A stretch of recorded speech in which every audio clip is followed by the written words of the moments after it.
Keith Boykin, when it comes to black Republicans or black conservatives, why does everything have to be about Jim Crow?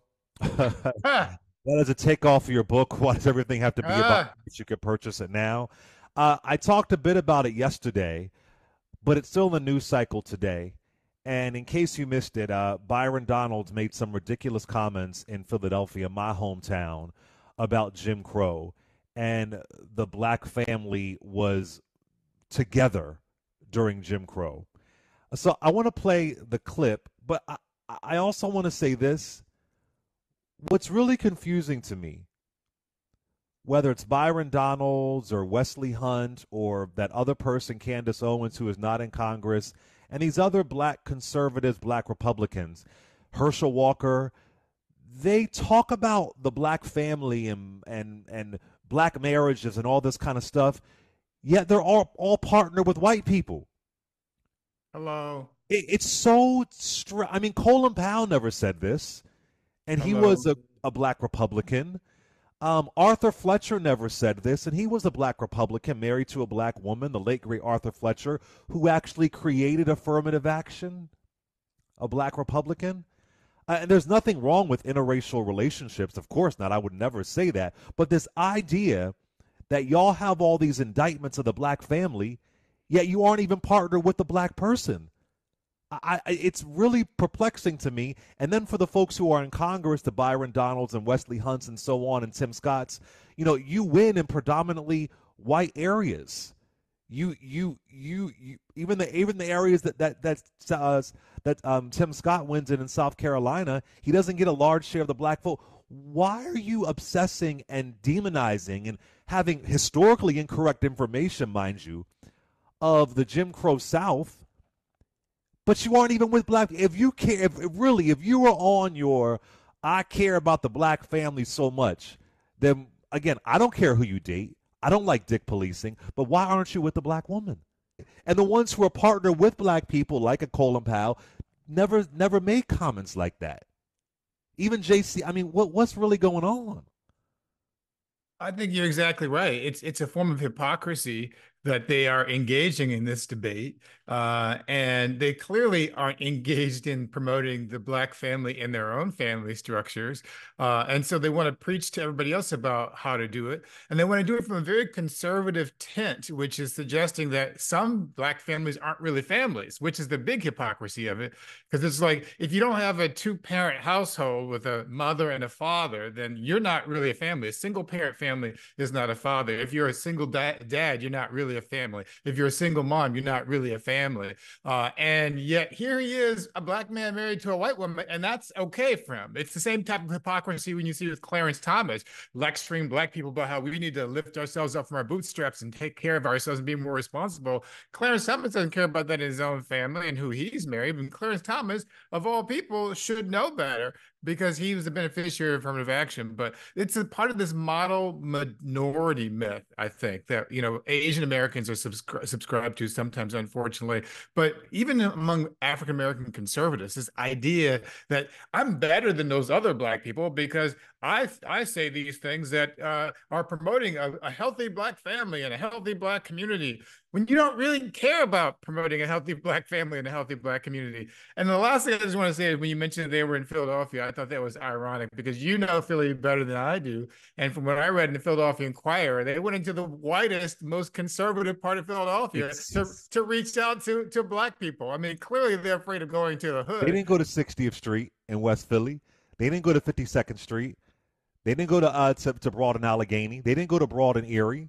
They didn't do that. That's North Philly, of course. Now, so Byron Donalds, of course, Florida congressman, he's saying that his words are being construed, that his word that he's being attacked, and he didn't say that. Let's listen exactly to what Byron Donalds said in Philadelphia. Listen to this. In our culture, what you're now starting to see in our politics, is the reinvigoration of black families with younger black men and black women. And that is also helping to breed the revival of a black middle class in America. You see, during Jim Crow, During Jim Crow, the black family was together. That's right. During Jim Crow, more black people were not just conservative, because black people always have been conservative minded, but more black people voted conservatively. And then HEW, Lyndon Johnson, and then you go down that road, and now we are where we are. Byron Donalds does not even know the history of conservatism at all. Does not appear to know. The idea of what's conservative now was much different during Jim Crow. There was no pro-life, pro-choice debate. There was no immigration debate. These things weren't the things we think of being conservative today. There was none of that. Conservatism back then meant states' rights, small government, and anti-civil rights. That's what a conservative was back then. That's the essence of a conservative back then. So black folks, whether it was Republican or Democrats who were conservative back then, if you were conservative, you were anti-civil rights. Even during the Civil War, the people who were anti-slavery were considered more liberal. The folks who were pro-slavery were considered conservative. You don't even know the history of the language of the conservative movement. That they felt like Democrats were being too liberal because they were siding with civil rights. This was the conversation of the time in the 1950s, 1960s. I don't know what he thinks. I don't know if he thinks it ties in perfectly to where we are. That just doesn't make any sense. Well, I and do this think whole that idea of the revival of the black middle class. I want to just give some stats here. That's actually in my book, The Grift. Lyndon B. Johnson's Great Society, that invigorated the black middle class. I had this as a stat. I put it on Twitter. Over 50% of black folks were in poverty. When the Civil Rights Act comes along, the Voting Rights Act comes along, the Fair Housing Act comes along, within a matter of years, you see a booming black middle class for the first time. This is a June 1974 story in Time. Head cover story, middle class, blacks making it in America. The stats reported that the article reported in 1961, only 13% of black Americans reached the middle class. By 1971, 30% achieved the middle class. By 1972, black Americans enrolled in college at double the rate of the 1960s. And from 1960 to 1971, the number of black Americans in professional and technical jobs skyrocketed by 128%. And part of this work was due to black Democrats and black Republicans pushing Lyndon B. Johnson. So it's just data and stats wise, it is all a lie. Well, lastly, I'll say, then I'll go to you, Keith. Senator Edward Brooke, an actual black Republican of Massachusetts, said in 1967, the Negro has been evicted from the Republican Party. The Republican Party made a decision to kick black folks out, to say you are unwelcomed. Edward Brooks said that, 1967, the Negro has been evicted. Jackie Robinson leaves the Republican Party, famous black Republican, because he said he went to the 1964 RNC convention, and he said now he knows what it feels like to be a Jew in Hitler's army. Jackie Robinson said Richard Nixon will be death to the blacks. That's his language. Go ahead, Keith. Well, I guess I would put an addendum to what Edward Brooks said, in that it's not so much that the Negro was evicted from the Republican Party, but the self-respecting Negro was evicted from the Republican Party. Because there's still a lot of people who didn't respect themselves, didn't respect black people, who remained as Republicans long after the 1960s. And some of them were decent people, I think, and they just were beholden to the party. But I think what's happened now is that in order to be a Republican, you have to, and to be black, you have to subscribe to your Republicanness more than your blackness. I think I've spoken to you about this before in a different context about Barney Frank. I remember once I went to see a speech where Barney Frank spoke about black about gay Republicans. And his argument was that the problem with gay Republicans is they spend most of their time trying to sell republicanism to gay people instead of trying to sell gayness to Republicans. And I feel the same thing about Black Republicans. They spend most of their time trying to sell republicanism to Black people instead of trying to sell Black people to Republicans, not sell in the literal sense, but trying to promote our ideas. And I think, there is a tradition of Black conservatism in our communities. I agree with what you're saying too, Clay, and I kind of understand what Byron Downs is saying, because I've always said that Black people are politically progressive but socially conservative, and there's a difference between being politically conservative and socially conservative. But there's a distinction here too that needs to be made, because what Donalds is saying is distinct from, say, Black pastors or Black civil rights activists who are always talking about we need to build up the Black family, that type of thing. Because when Black Republicans talk about Black families, it's a point of deflection. It's an attempt to redirect the conversation away from government policy and to redirect the blame to Black people for not exercising personal responsibility.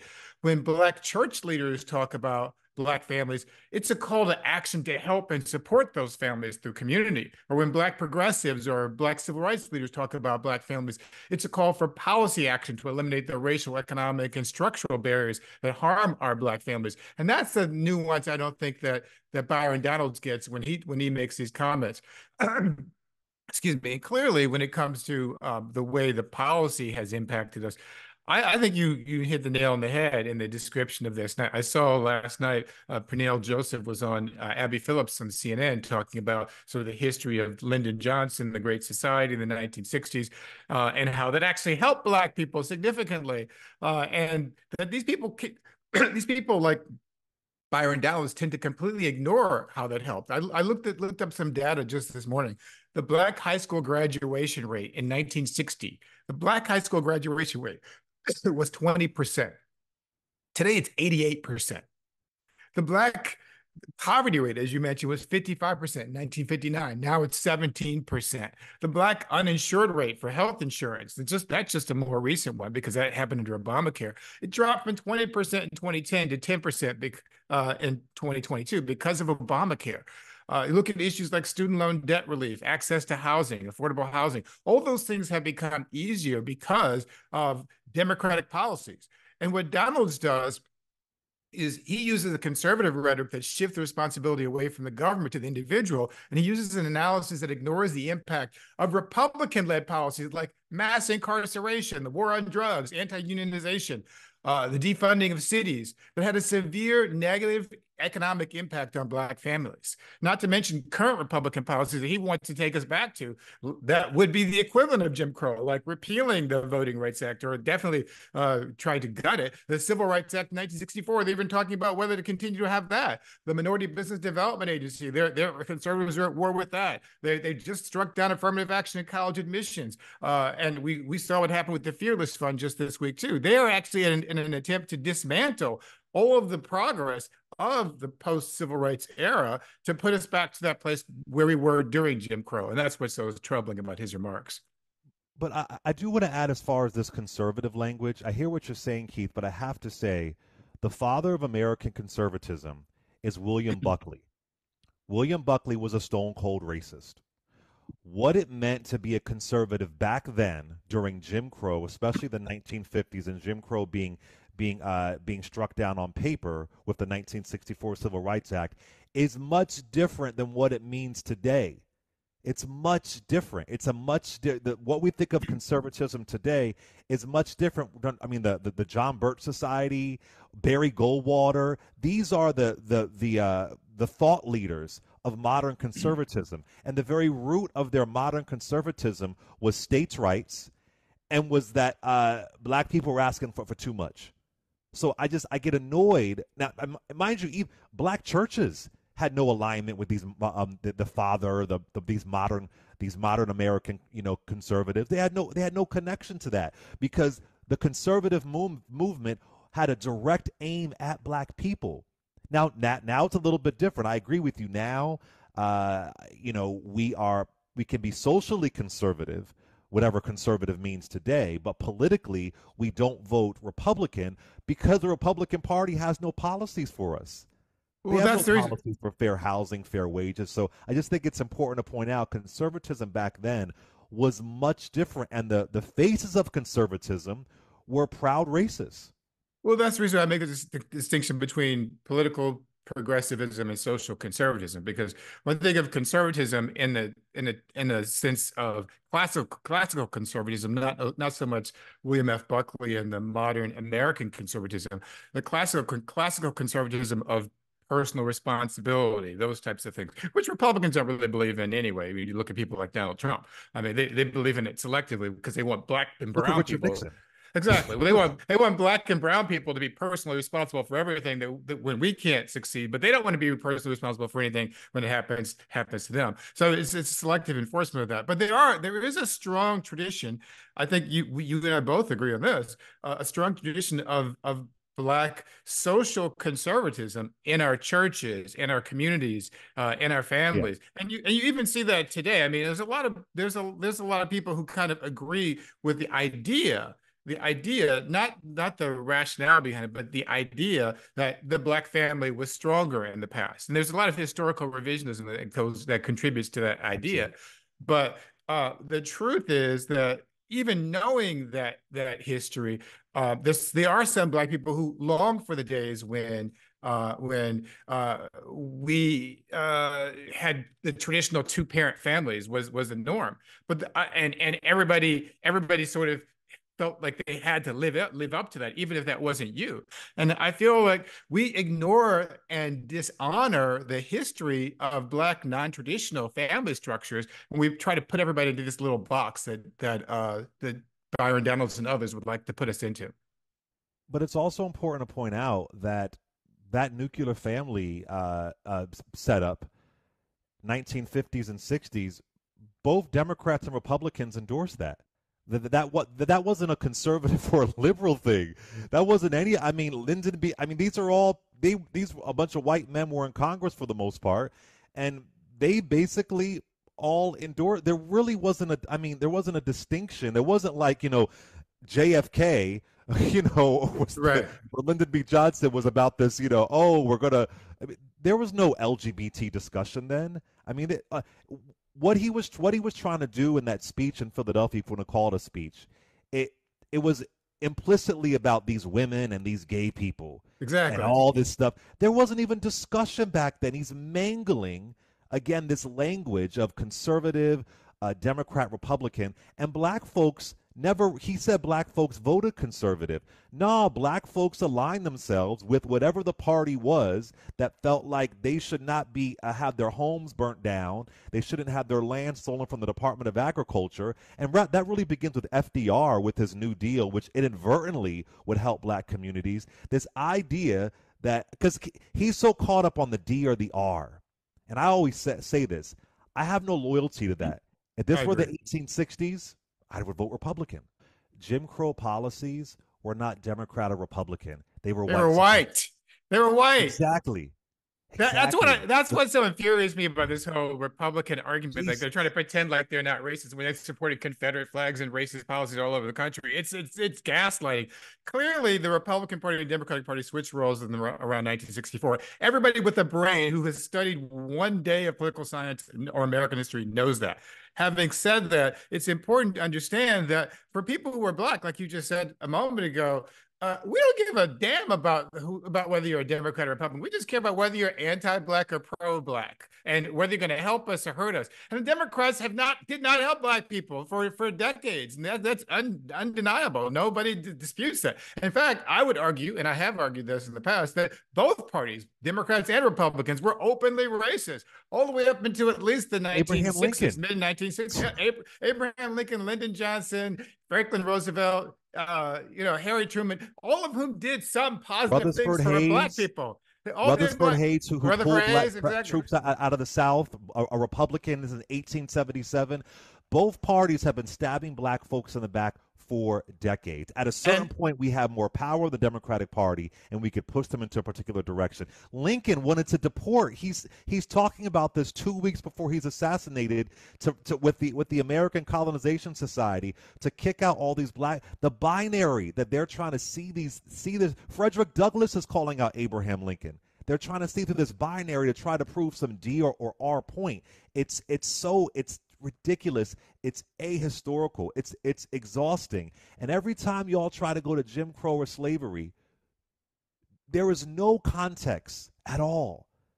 Jim Crow was not a golden era. It was a nightmare. There is no context whatsoever to co-sign this violent part of our history.